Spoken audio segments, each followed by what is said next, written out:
it was great working with Lorne.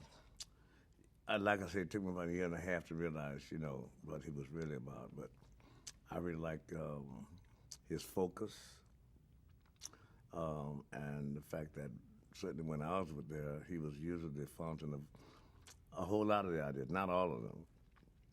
But he very easily and formally would be able to work out problems because quite often we'd reach the very day of the shooting and not know what to do.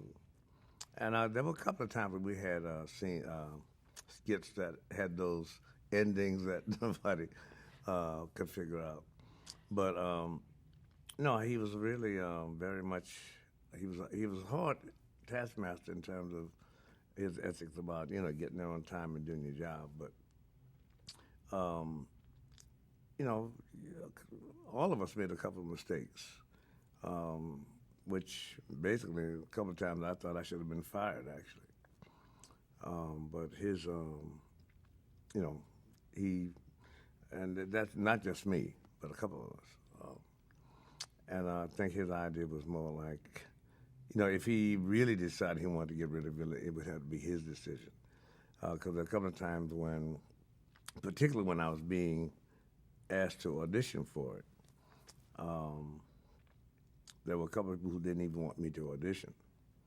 And like I said, when John and Gilda and Jan and them saw the movie and Lorne saw it, that was the first time I realized that he was really about if he wanted it, he was going to do it, and he would stand up against anybody, including the network, for his own idea. And I was someone he didn't know.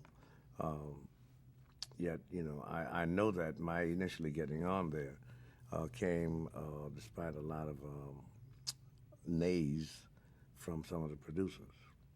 So from the beginning, he already was, my man.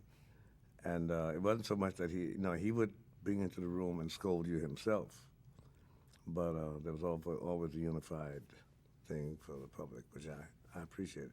Because he didn't let you get away with anything.